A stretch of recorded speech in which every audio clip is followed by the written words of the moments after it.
how did you get to New York City? How did I get to New York City? I was born and raised in Seattle, and I always knew that post-college, I wanted to go to a major city that could kind of support the arts. And so for a while, I thought it was going to be LA, just because it's closer and it's sunnier. And yeah, I actually spent a summer there during college. And it was fun. It was great. I had a nice time. But when I left, I wasn't feeling like, oh, I need to go back there. I need to make it back. And the more I thought about, moving somewhere after college, the less I was excited about LA, just because I did enjoy my time, but I just wasn't dying to go back there. So I kind of said, what about New York? I know more people there, which at the time wasn't very many at all, maybe like 5 or 6 people. But I don't even remember when it really happened. Sometime during 2021 COVID, I was just like, I just have to make a plan to get out of Seattle because I need something to look forward to. And I'm just going to choose New York because I hear a lot of people go there and there's a great art scene, and I'm just going to go for it. So that's how I got here. And that was in 2022. Your impression of the New York art scene, like what did you know at that time?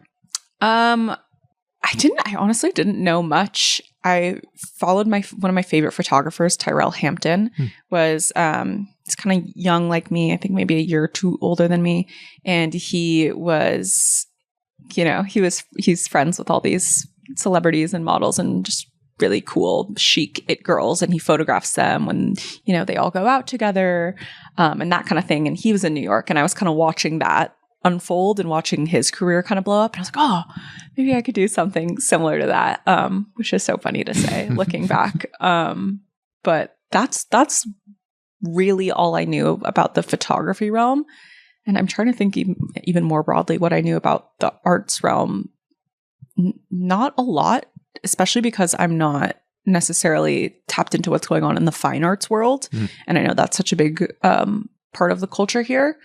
So yeah, I really didn't know much beyond like what I saw on Instagram and TikTok, which is a bit embarrassing to say, but it's the truth. Your interest in the arts, were you always drawn to photography, or were there other interests that you had? I always knew I was an artist since I was really little. But I didn't know what my medium was until I really found photography.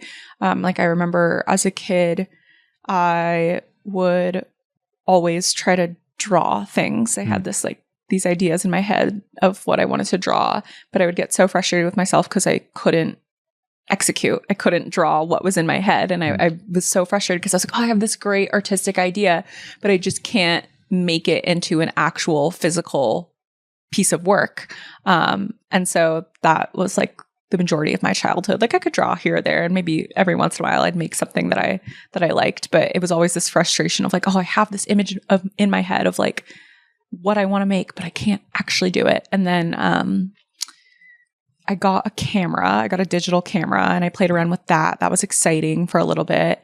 But it wasn't until I took a black and white film photography class in high school that I really realized like this was my medium, and this is what I could best express those like artistic visions in my head through.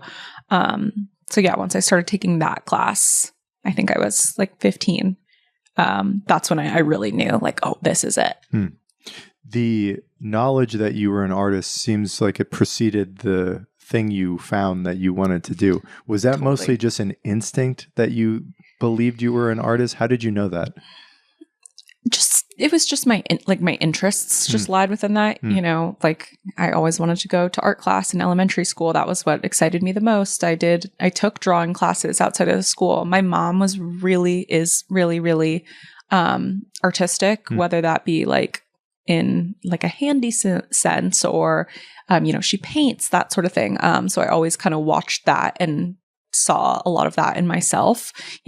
My favorite activity to do with my parents was just sit down and draw. There was always like a lot of interest in just doing creativity. Yeah. Like all of my summer camps that I took were like art camps.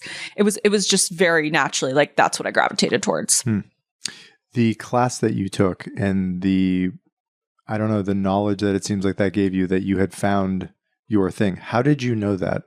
Like, was it just a sense of like sort of uncovering something you already knew? Was it just a love of the production? What do you remember about that experience sort of changing, I would imagine, your life to some degree? Yeah, definitely. I just remember being really excited to shoot the assignments for class, like to do the homework. It's a great sign. Yeah, totally. Like getting the assignments and being like, oh my God, wait, this is such a cool assignment. I know exactly what I'm going to shoot, and being really excited to do those.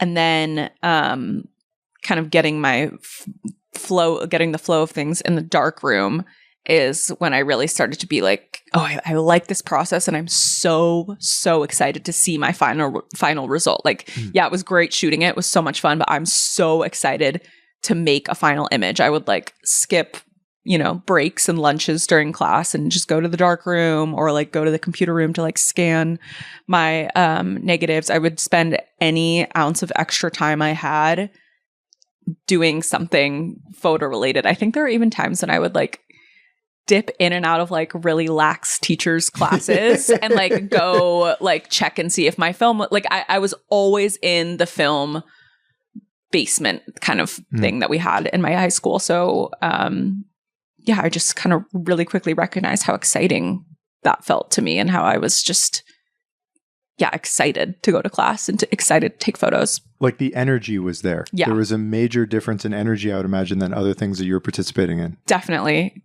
I was way more excited than any other class I had.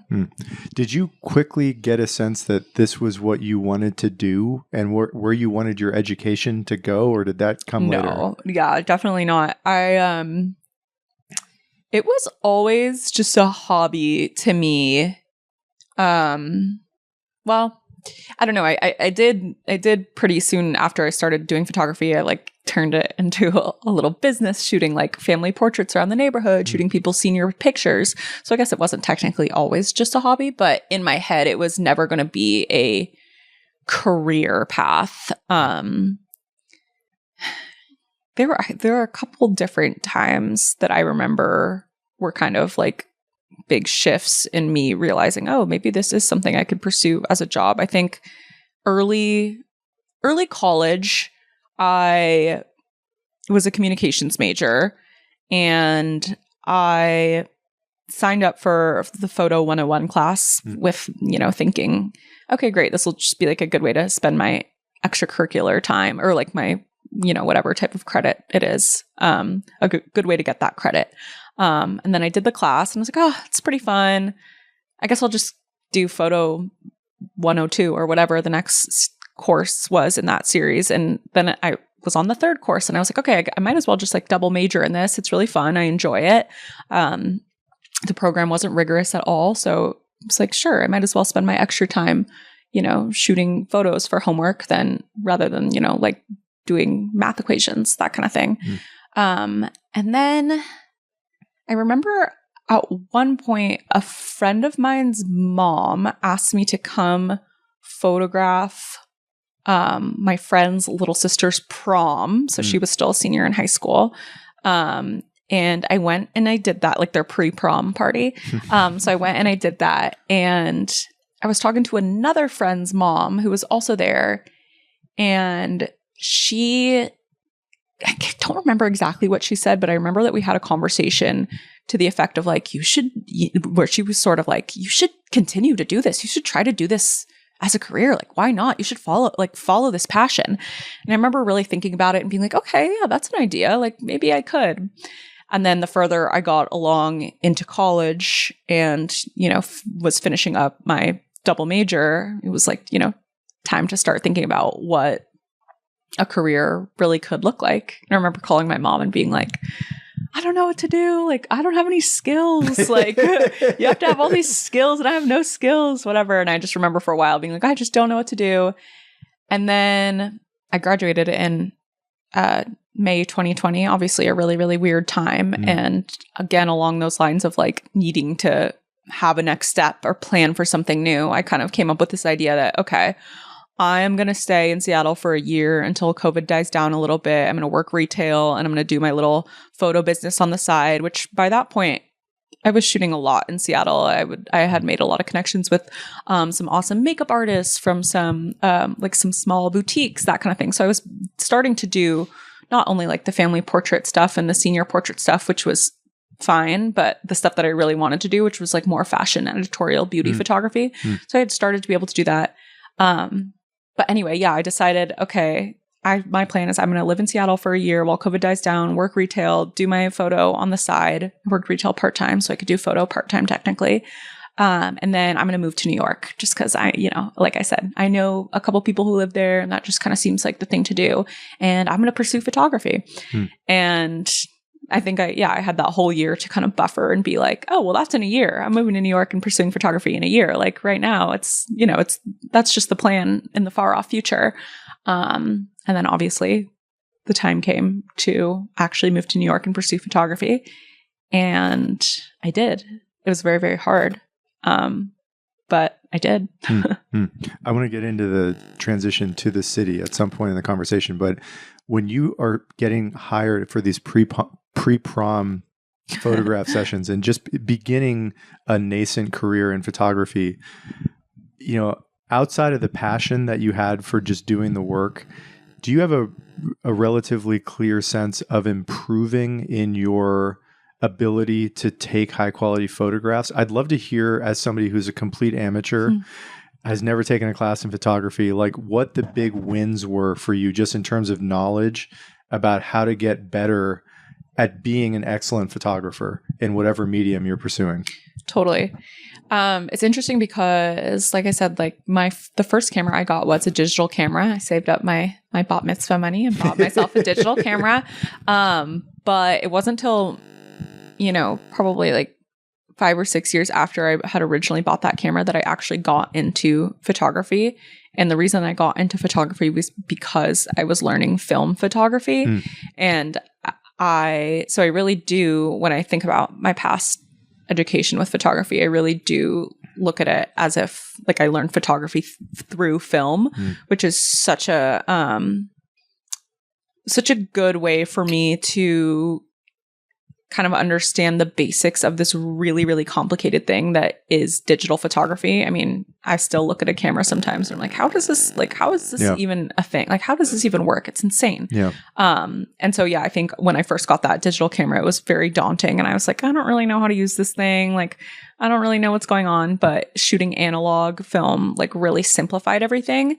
And so once I got a hold of that, and that's when I could learn, ISO and shutter and aperture, on like a way more basic scale without adding in like all these crazy like technical specs that you get when you go to like digital photography. I think learning that on like a really basic level was huge. And I think I really developed that knowledge for maybe a year or two, in just like, those really basic things like ISO, aperture, shutter speed, that kind of thing.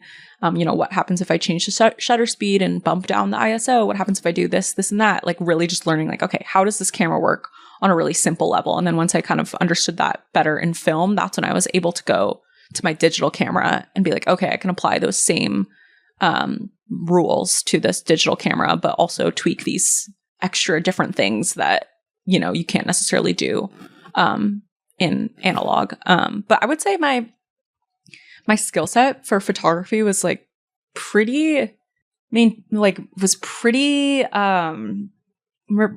much the same up until college. And then in college, I learned maybe a little bit more. I wouldn't say a lot more, like really a little bit more. I loved the program that I did at UW, but I wouldn't say it was the strongest at all. I would not say I learned a whole lot, but I had a great time. And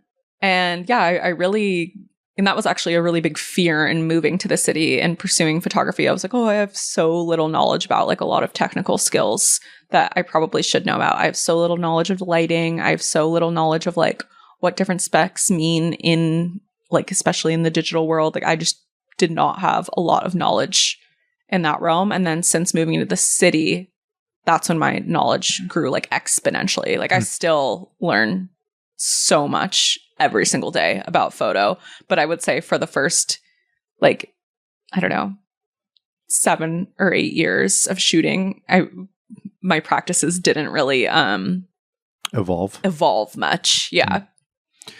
Asking for a friend, what is ISO, shutter speed? I mean, I'd love to go over just the basics of like, even in those first years where there wasn't much evolution, I'm sure there were things you definitely know that most people don't about how to craft a beautiful picture. Totally. How did you think about that? And what these basic technical skills that you had, what is that? So the first two things that we really focused on in this black and white film photography class in 10th grade were aperture and shutter speed. And so aperture is the amount of light that is let into the camera. Mm-hmm. And so it ranges from numbers. Again, I'm not a technical photographer, so you're really testing me here. But it starts at 2 and then, or sometimes it starts at 1.4, but some common numbers are 2, 2.4, 4, 4.5, 5.8, 8, and it'll go all the way up to like 22. And so the higher the number, the less amount of light is let into the camera. So if you are outside on a really, really gorgeous, bright, super sunny day, you might be able to use f/22 because there's so much light. However, if you're kind of inside and you're not getting a ton of light through the windows, but you still might have a little bit, you might have to be closer to f2 because the sensor needs as much light as it can possibly get. And those numbers also correlate to the depth of field in a photo. So the lower numbers, like starting at 2, you're going to have a really shallow, I think it's shallow depth of field. Oh my gosh, this is embarrassing. Shallow depth of field. Or just ignore that word, but know that the depth of field is going to be really focused on one subject, and then the background is going to be kind of blurry. Versus if you're at f/22, almost everything is going to be like sharp and in focus. I can't remember like how you describe it, if it's shallow or wide depth of field. I forget, but and then you combine that with the shutter speed, and that's basically how fast the shutter opens and closes. On the camera. And the slower the shutter speed, the more kind of blur you're going to have. The faster the shutter speed, you're going to have a sharper image. So something I think about when you are like photographing running water, for example, like a creek. If you photographed it at 1/250th of a second, the image is going to be really sharp, and it's going to like be a snapshot in time. Versus if you photograph it at 1/30th of a second, you're going to get a lot of blur in the water, and it's not going to be as sharp. So it was really about learning how to combine those two things to craft the image that you want. And then also ISO comes into play, which is basically how much grain and what the temperature of the photo ends up being. And I'm really proud of myself for explaining that, because I can't even tell you how I'm so not a technical photographer at all. I really consider myself to be more of like a big picture artist. And, have the ideas in my mind. And then, I go to YouTube University or ask a friend when I need to know how exactly to create that photo in like a technical sense. Is it fair to say, and, we love to make things complicated in this world and have all this detailed technical knowledge, which I'm sure is valuable in some circumstances. But if you're to take like the 80-20 rule, that like 80% of the value and knowledge in photography comes from 20% of the work, that like this would be an example of these three things, paying attention to them. If you know those three things and you can incorporate them well, you are getting the majority or the vast majority of the necessary skill to really create and control high quality photography. Do you think that's fair? Yeah, I do think so. But I also, I definitely think that's fair. I also will say though, like in this day and age, especially with iPhones and with like auto mode on digital cameras, I don't even know if it's 100% necessary. Like I for so long just shot auto mode on my digital camera and then made the image the way I wanted it to look in post-production by Googling like, how do you Photoshop XYZ, or how do you change the colors to look like blah, blah, blah. What does auto mode mean when it's in auto mode? Like automatic, like it'll automatically tell you what shutter speed and what aperture and what ISO to use. Like it'll automatically set it for you versus now in my career, I shoot in manual mode, which where you're controlling that. Yeah, where I control everything. But yeah, I don't know. There's the more the like camera technology develops today, the less knowledge you need to like make really cool images, honestly. I wonder if this is a good transition point. I mean, given that reality, I would think that a lot of the game, especially if you're trying to make a career, is cracking into networks and who you know and having 100%. Just a lot of energy for the work so that you're creating opportunities for yourself. 1,000%. I would love to hear about the transition to New York. Yeah.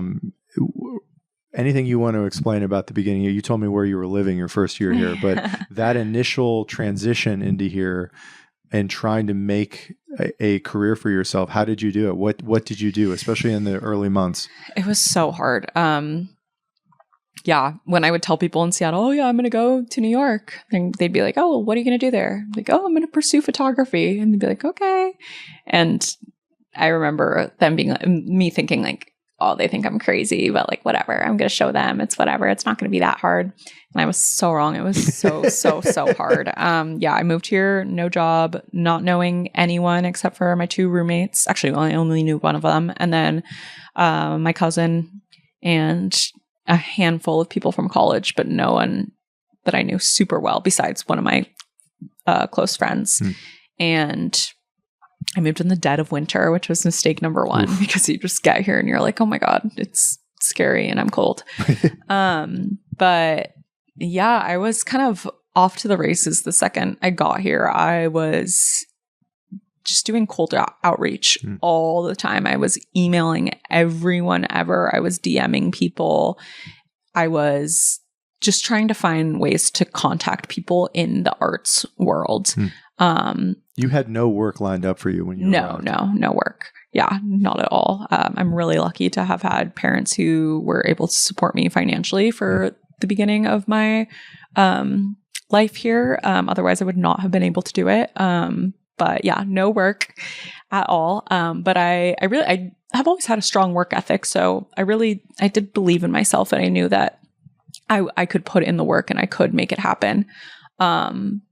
But yeah, I did about 2 months of this kind of like outreach. Maybe I got a gig here or there, small things. And then I took up part-time babysitting. I love kids. I've always had like a nanny family in my life. So I took that up, was doing that a couple days a week. And then the rest of the week I was, just grinding to try to find clients. I would go in the freezing cold, walk around the Lower East Side and go into all the cool like shops and boutiques and ask if the person working there was the owner, if they knew the owner, if they had any photography needs, that kind of thing. Share my Instagram, that sort of thing, on these just freezing cold days. Just insane looking back. And I did that for a few months and quickly realized like, oh, this is really hard. And I don't know. Because you're getting nothing but rejections? Because I'm not getting a ton of rejections. It's taking everything out of me. I constantly feel guilty because I'm not technically working. Yeah. And so I came to a point where I was like, okay, I need to get a full-time job. That's just what needs to happen. You can't just get out of college and freelance. You have to like start somewhere. And so I kind of accepted that. And so there were a few months where I was applying for full-time jobs, and it was so brutal. I mean, the job market was just so bad, and I just didn't realize how hard actually getting a full-time job was. And then beyond that, I didn't realize how hard getting a full-time job that you actually like was. So it was really a painful experience. A lot of applying, a lot of no responses, a lot of getting my hopes up one second and then being ghosted by the employer the next second. It was really, really brutal. It was tough. But then I found this company called Juve, and I found them on TikTok. And they were a Gen Z marketing agency. And I was like, oh, this is interesting. And I felt like they were really accessible because everyone who was working there was Gen Z. It's like my age. And so I was able to make contact with them, which was super cool. And they had a job opening in influencer marketing, which was not something I was interested in at all. But I was like, I need a job. I think I moved in January and it was like April by this point. I was like, I need to have a full-time job. Like my mental health was not great. I was not feeling great about my situation. And I thought, okay, the way to fix this is just to have a full-time job. And Juve, the company, seemed like they were doing really cool things. Like I had been interested in marketing for sure. So that seemed cool. I wasn't jazzed about it being influencer marketing, but whatever. I needed a job. And so I applied for the job and I went through a few interviews and I really liked the people and I was really excited about the prospect of working there. And they got back to me and they said, hey, our needs have changed. We no longer need to hire someone full-time for this. Would you be interested in working part-time? And I was just devastated. Like I was so upset. But I said yes, because I didn't have any other options really. And in retrospect, I'm so glad that happened. Like it was literally the best thing that could have happened because from there, I worked part-time for Juve, and then the other part of the time, I pursued my photography, which continued to be slow for a long time. But around, I think it was July of like 2023, so I had been in New York maybe a year and a half, things started picking up, and I actually started to have like a few photography clients and things, and I was shooting things that I thought were actually pretty cool, and I don't know, things were looking up in the photography realm. How did that happen?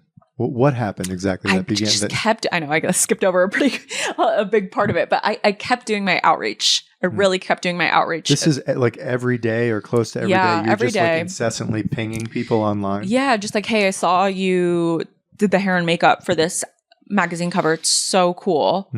Would you ever have time to chat over coffee? And you're trying to meet people in real life. Like you're trying to move this online so you actually have like a face-to-face conversation. 100%.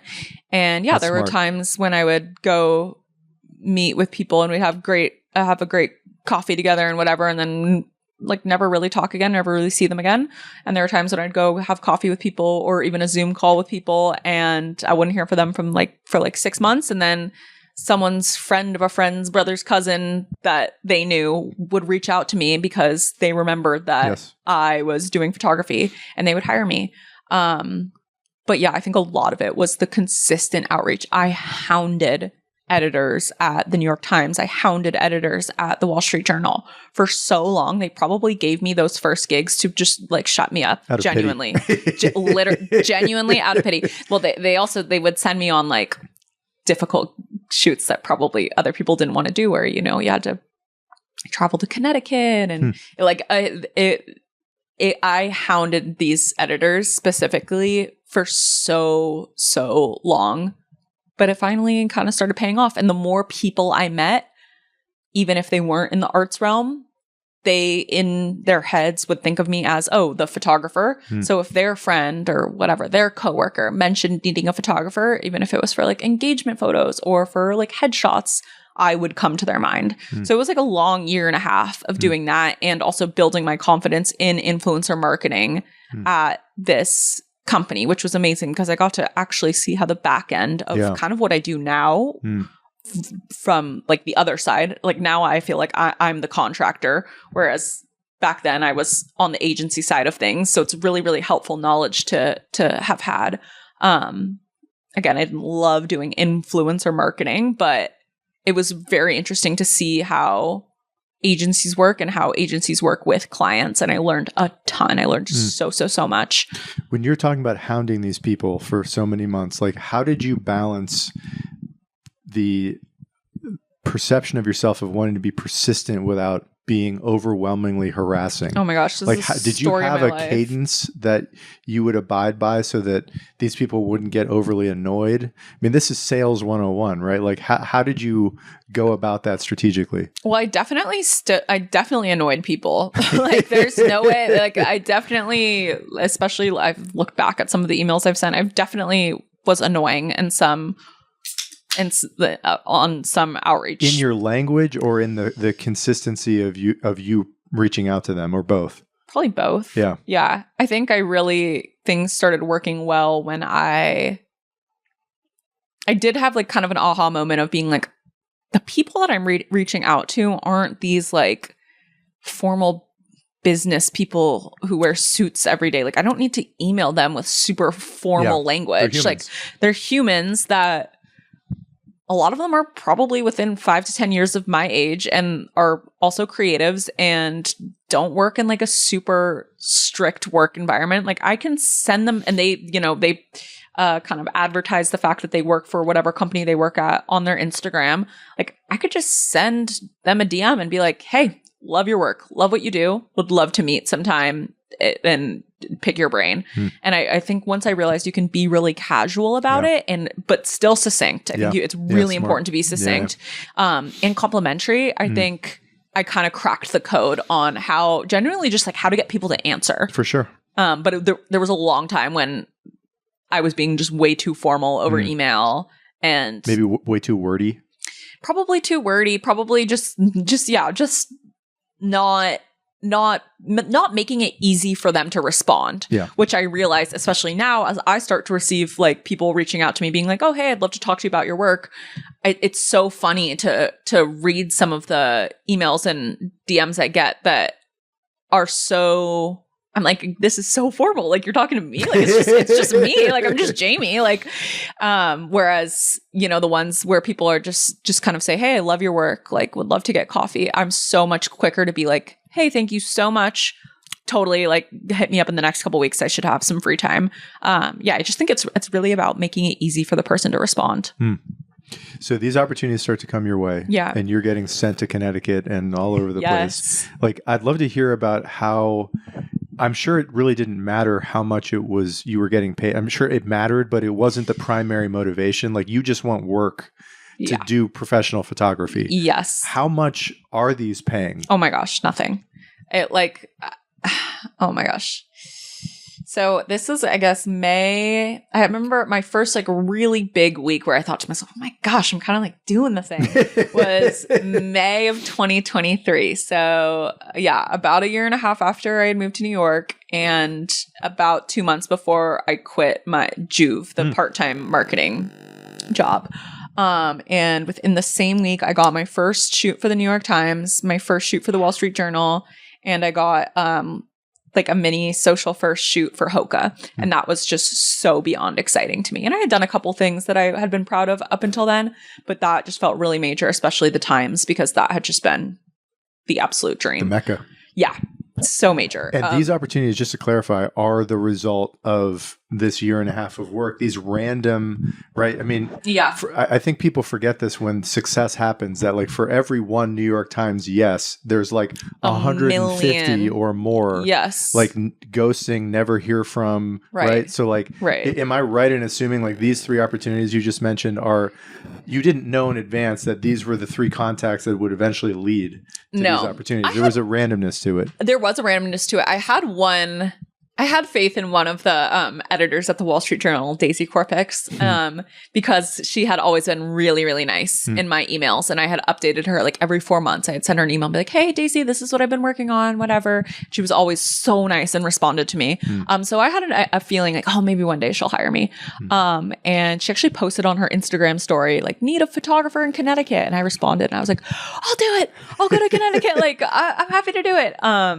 So that's how I got that job. The New York Times one, I actually found an editor who had given a friend of mine his first New York Times feature as well. And I thought to myself, oh, okay, like she seems like she is willing to kind of platform these new artists and give them their first shot. And she was nice enough to give me my first shot as well. So that was amazing. I had emailed her a couple times, maybe twice. So I was kind of on her radar. And so when she reached out, I was just thrilled.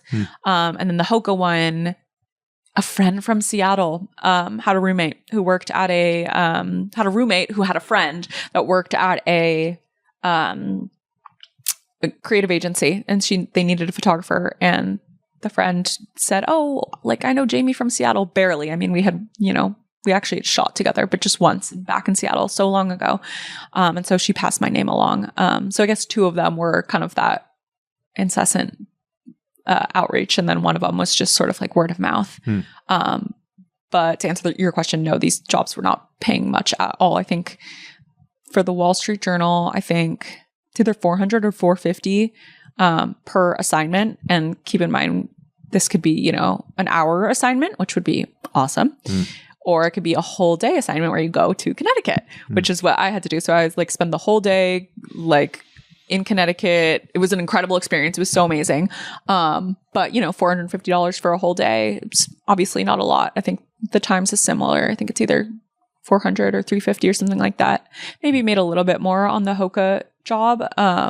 But nothing crazy. And it was so sporadic at that point that I never felt like, oh wow, I'm really like, I just made a lot of money. I felt like, oh, well, I'm making up for like the pennies I've been making for the past year and a half being here. Yeah.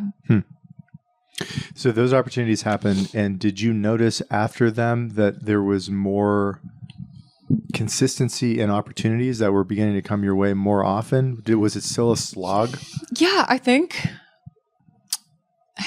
of things very much on a timeline. So I'm trying to think about that for the next like a little over a year. It was the same kind of thing where things weren't amazing, but here and there a cool project would pop up and I'd be like, okay, cool. Like I have a little bit of confidence. Like, yeah, I shot for Hoka. Yeah, I shot for the New York Times. And I started to like build this confidence and cool projects would come in and I was feeling good about it, but I was still taking anything that came my way. Like I was shooting some weird stuff. Like I was shooting weird personal things. Like, you know, I shot one time. Well, maybe I shouldn't say this. No. I was just shooting anything that I could get my hands on. And it was a grind. It was definitely a grind. And yeah, I kept at that for about a year or so and, you know, kept up with my outreach, always trying to get my name out there. Even when I would, you know, go out drinking with my friends in the bars, I'd be like, yeah, I'm a photographer, blah, blah, blah. Like, let me get your Instagram. Just always trying to network because that just comes very natural to me. Like, that's just what I do. I love to, you know, share that about myself.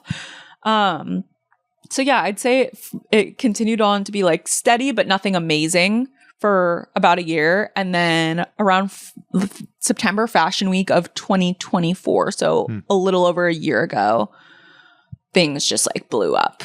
Yeah.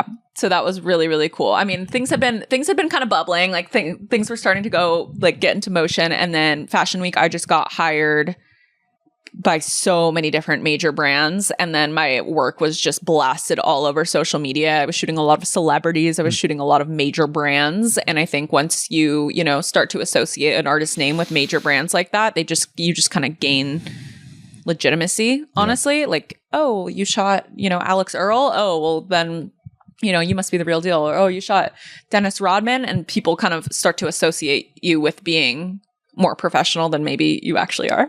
And so, yeah, that was really big. Yeah. So that was a little over a year ago. And so then, when it blew up, yeah. So Fashion Week is coming, you said September of 2024. Yeah. So was it in the months leading up to that, your Instagram account is blowing up? Like what did that look like? Not really. I mean, I got some good work for that, like that year. Like it was great, but it's everything in the photography world, especially in the fashion world, happens extremely last minute. So 2 weeks before Fashion Week, I remember it's like the last 2 weeks of August or whatever, and it's summer, crazy vibes in Brooklyn. Life is good. And I just started getting a couple of Fashion Week inquiries kind of trickling in, and I was like, okay, cool. Like I'll have stuff to do this Fashion Week. That's really cool. And then I went to the beach in New Jersey with my family for the last week of August. And I remember waking up every day and being like, oh my God, my inbox is exploding. Everyone is asking me to do stuff for Fashion Week. It's all super last minute. I want to fit it all in. So I had probably the most insane schedule. I can't even describe how crazy it was for Fashion Week of 2024. I tried to fit in almost everything I got asked to do because I just wanted to do it all. Of course. So it'd be like, I was doing like, oh my God, I was sleeping like 4 hours a night, and I was doing like like, okay, average day in the life, and every one of them was different. So I guess it's hard to say average, but average day in the life during Fashion Week was like, wake up. I would photograph street style for Cosmopolitan outside of XYZ show. And then I would go attend XYZ show and photograph backstage for them. And then I would go to Casa Cipriani and work with Air Jordan because they were hosting a gifting suite. And so I would be with them for 4 or 5 hours. And then I would go to 3 different parties for Nylon Magazine to photograph like all the celebrities. And then I would come home and edit till 4 a.m., sleep for 4 hours and do the same thing over again. So it was just absolute madness, insanity. And then of course, like when all those photos were posted and shared, more people started reaching out to me. And then I was like booked up for the entire fall. I was just drowning in work. It was the craziest thing. It was the craziest feeling. It was so amazing. Yeah, it was wild. I don't know if I did a good job explaining that. But the moment when you're on vacation and your inbox is blowing up, yeah. Had something happened that triggered that? Like one of your photos going viral or your name getting put in something? Do you know what the genesis of, like if there was an event that really triggered all of that? I don't think there really was. I think it was just buildup of people having seen what I had been up to for the past year. And then Fashion Week, you need photos for literally everything and everyone's always booked up. So it was just kind of a mad dash to like see if they could hire me to, not even necessarily because they like loved my work so much, but because they needed someone to take these photos. Yeah. And it's just a super, super busy time. So yeah, I don't know if there's one moment that really spurred it all, but I've been posting like a couple cool projects here and there. Nothing crazy, Maybe though. more just the compound interest of you plugging away at this for totally 18 months leading to like this moment in time. Totally. Where there's a need for what you do. Yeah. The money in that section of your life in September of 24, when you're working this much and getting all these opportunities, are we still talking like $450? Like is the money better? What does that look like for you? That was the start of when I knew that the money would be good at some point. There's no money in fashion. So it was not. There's no money in fashion. There's no money in fashion. No money.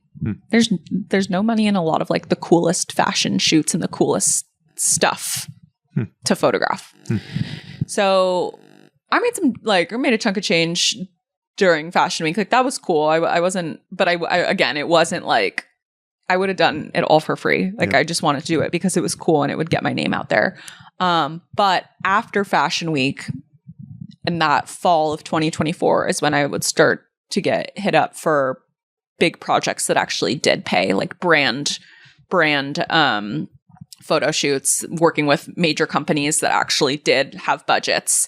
And that's when I think like September, October, November, December of 2024, I made more money than I even knew you could ever possibly make. And I was able to start charging, like $5,000 day rates and that kind of thing. And then you get into the usage world where you can basically charge for how the photos are used when you're working with bigger companies, that sort of thing. So it was it was really like unlocking access to the clients that actually can pay you, like the Shopifys, the Keels, Drunk Elephant, like just major companies that actually have some budget. And these are the companies that are pinging you, asking you to come and work for them. Yeah, to come do a day shoot or come travel with them to do an event, that kind of thing. At this point, when you're getting these kind of opportunities, do they come to you and ask you what you need to get paid? How does that negotiation happen? Oh my gosh, it's such an art. Talk about the art of conversations, the art of negotiation. And this is like such an ever evolving scenario for me. I basically just pushed it. Well, okay. When I give rates, it really depends on who the client is, right? If you're really, really cool boutique jewelry store that I love your pieces needs to do a photo shoot, and I'm going to give you a really different rate than if your major tech company worth billions of dollars needs a billboard. Like it just I really tailor my rates to the first thing I ask myself is, how much do I want to do this project creatively? Yeah. And from there, if the answer is, not that much, then I'm going to, of course, charge higher. If the answer is, oh, well, this is actually really cool, then I'm going to charge less. So I really started to research and better understand what companies have money, what companies have budgets, which was something that it had never really occurred to me before. And I started to learn better, like, what are the kinds of jobs that are going to be able to pay more? What are the companies that are going to be able to pay more? And once I figured that out, if there was a job that I wasn't super stoked about the creative for, I would really just try to push and see how much I could ask for. But I always said, hey, this is the number I'd like to be at. That being said, I'd love to work with your company. You guys are doing great things. Let me know how your budget aligns, and I'm happy to go from there. So there were a lot of times when I came in hot saying, I want XYZ, and they came back being like, okay, we can give you half of that. And then I'd be like, okay, cool. But can we have it be, an 8-hour day instead of a 10-hour day? And also, like, I really like this product you guys have on your site. Could I get that as well? So I kind of got into got into the art of negotiating, which I really, really enjoy. Honestly, I really, really like it. It's ever evolving. It's always, I really enjoy doing it. But it varies so much from project to project, client to client. What are the deliverables? How long am I going to be shooting for? How fast do you need these images? Where are these images going to go? There's a ton of questions. Like, people will reach out and be like, what's your rate? And I'm like, okay, I have 5 questions for you before I can tell you what my rate would be, because I don't have just like a rate. But this is the major difference between having leverage and having opportunities, more opportunities than you can say yes to, and having 0 opportunities. Absolutely. To me, this is a lot of life is trying to get in that position where you don't really care if this person says no or this company says no, because you're not dependent on them for your future and your financial solvency. Absolutely. Yeah. That was definitely a major turning point. And after that fall is when I started to be like, okay, I can say no to these things. If, major tech company does come at me and I say, I want XYZ, and they say, we can give you half of that. After that fall, I was kind of like, I could just say no if I'm not interested in the creative. If I'm interested in the creative, great. I'm totally down to do it. Let's make it happen. But if I don't want to do something, I don't have to do something, which was so freeing and so amazing. And yeah, it's really crazy to think that I'm about a year out from when that first started. I've been riding the high ever since. Is it fair to say that the Fashion Week shoots, where you said there was no money? Yeah, no money. Right? But there's a lot of prestige, I would imagine. Yes. There's a lot of panache that comes with that. That was in some ways the precursor to the additional work you got that did pay. Yeah, absolutely. That, even though you didn't get paid, you got paid in another way, which is additional credibility. Yeah, credibility. Instagram, views, followers, messages, that kind of thing. Proof of work. Yeah. Exactly that. Is it fair to say that in the photography world, like, the holy grail, if we're just looking at this solely from a capitalistic financial perspective, is working with major multi-billion-dollar brands? That's where most of the money, like, what are like the major sources of significant money in the photographer world outside of that, if there are some? Yeah, it's the big brands. It's the big conglomerates. It's in the tech world, it's Shopify and Meta and Square and Cash App. In the fashion world, it's like household name brands like Tommy Hilfiger, Hugo Boss, those ones that are so crazy global, versus, a really cool boutique line of clothing that they have a couple stores in Brooklyn here and there. Like, yeah, their creative is going to be probably more interesting and more, I'm going to identify with the product more than, Tommy Hilfiger or Hugo Boss. But those are the brands that really have the capital to put on these huge productions. And also, that being said, I've made some really cool images that I really love for, like, Tommy Hilfiger. So it's not to say that the creative is always bad. I think there's a lot of really cool things you can do, and these big brands, again, have money so they can have really, really cool, really talented creative teams on them who make incredible creative. So it's not like, big brand equals bad creative. But yeah, it's definitely helpful to try to work for those bigger companies. Yeah. Yeah. So they hire you for an 8-hour day. So you've got a 9 to 5, roughly speaking, when you're going in. You show up at the designated venue. Are you snapping all day long? Are you working with a team that's telling you what to shoot? Are you involved in the creation of whatever you're shooting for, a billboard, something else? How does that work? So different for every shoot. In the past year or so, I think there's a lot more attention on me as I've been hired to be the head photographer. Whereas in the past, I would go on these shoots and I would be the girl doing socials or like social media capture, like on my iPhone, or I would be someone taking behind the scenes photos. And I still do those things. But now I have a lot more pull on set because I'm the head photographer, whereas for a lot of them, not all of them. Whereas in the past, I was doing whatever I possibly could to get on set, whether that be assisting the photographer, being a PA, taking social content, all those kinds of things. And so now things are a little bit more refined, and I feel a little bit more in like I feel less out of place than I did before when I wasn't being the main photographer. But it differs so much per like shoot to shoot. I would imagine there must be a crazy identity shift from going only like 18 months ago from walking into random stores, hitting up people constantly on Instagram, asking them for work, to now big companies hiring you to direct the show. Yeah. This is a common phenomenon, I think, for people who are accelerating in their career, who are getting more opportunities, of just believing that they're a fake, or they're faking their way through this.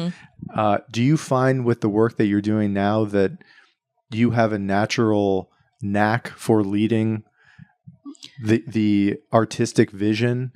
Is it still something you are kind of working through? Like, how has that shift in identity been for you? That's a really good question. I think the shift in identity was like groundbreaking, earth-shattering. I literally felt like I was having an out-of-body experience for months around this time last year when things started really taking off. And I still experience these like crazy work highs where I'm just like, I'm on top of the world, but also because I would imagine this was the goal. Yeah, like this was kind of the objective. Exactly. I like have these moments where I'm like, oh my God, I'm literally living my dreams. Like I'm doing it. Like this is so crazy. And I'm on this crazy high, but I also then experience these like really existential moments of like, whoa, this is what it means to achieve your dreams. Like, okay, I did it. Now what? What's next? And like, whatever. I get very existential about it. What was the other part of the question? What were we talking about? If that has come naturally for you. Yes. If you are able to do that without too much totally. Fear or feeling out of place. Yeah, definitely. I think the answer is yes. I feel very confident in leading. I feel like a leader, and I feel confident in what I do and in my artistic direction.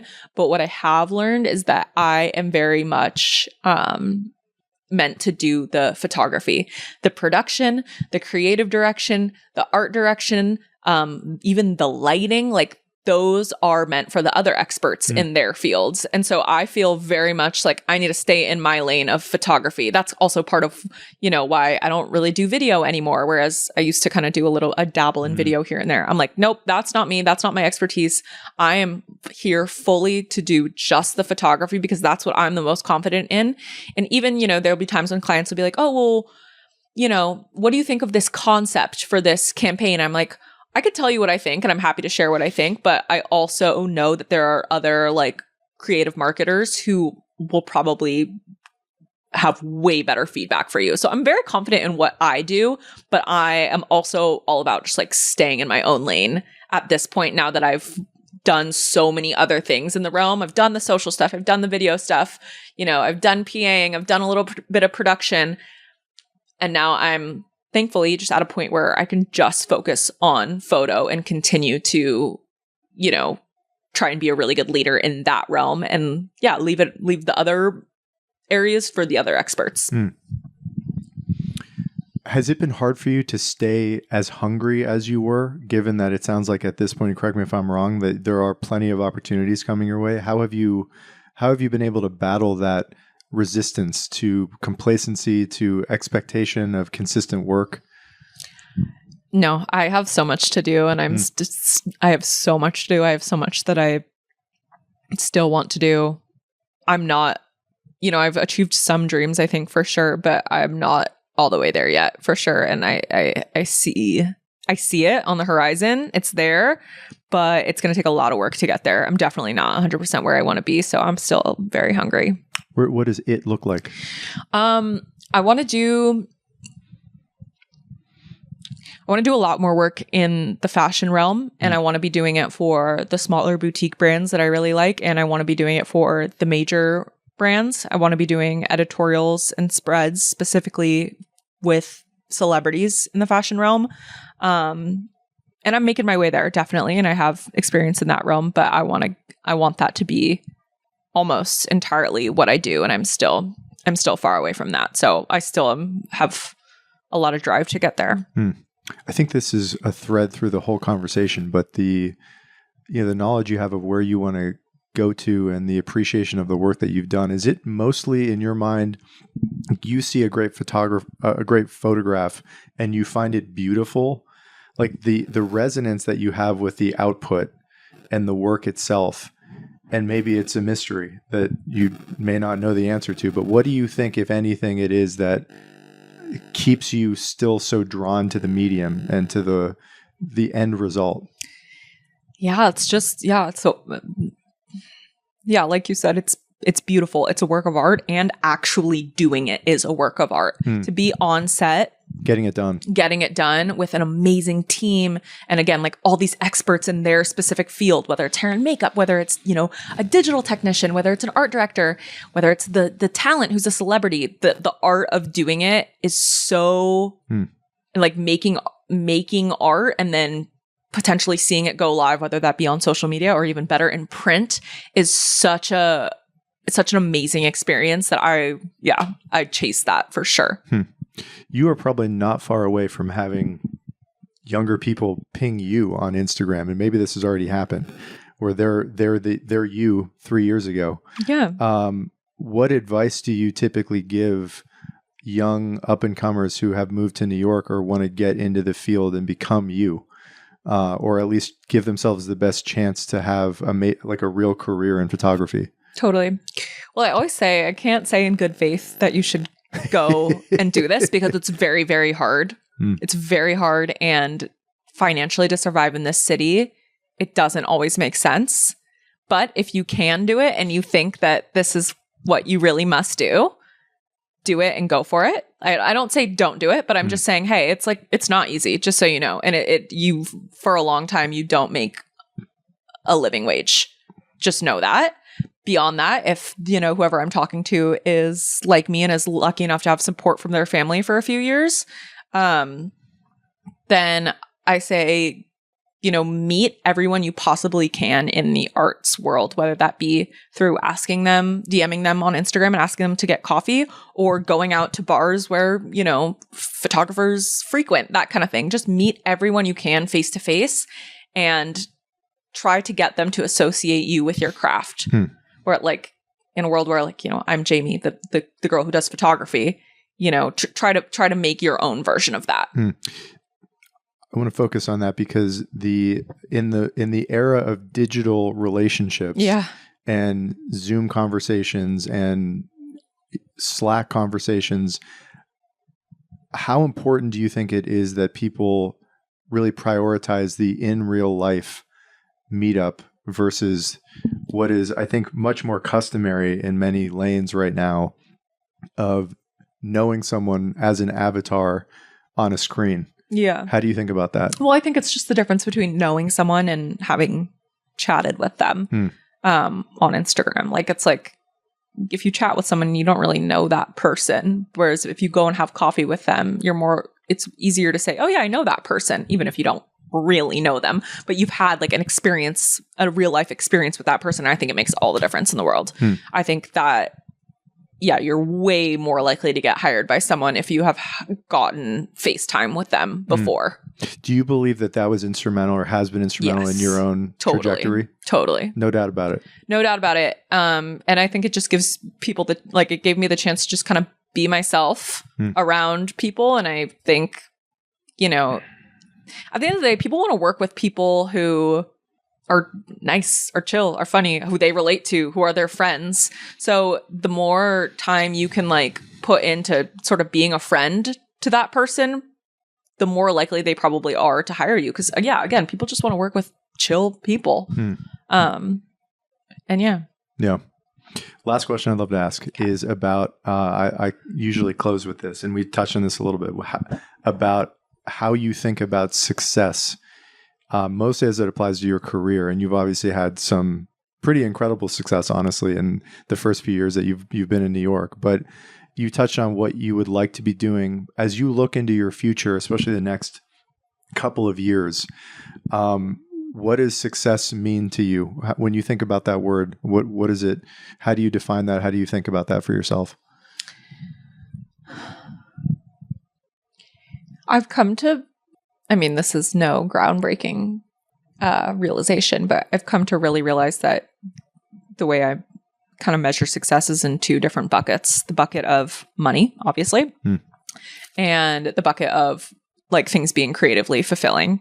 If I can do projects that fill both those buckets consistently and be able to say no to ones that don't fill both those buckets, then that is success to me. And I think I have had some successes, but in the scheme of things, I have so much more to do, and I have a lot of work to do. I'm nowhere near where I want to be. I'm happy with what I've done, but I still have a lot of success that I'm chasing. And combining those two into a more consistent frequency would be very helpful in that area. Yeah, absolutely. Yeah. Jamie, thank you for doing this. Thank you so much. Appreciate it.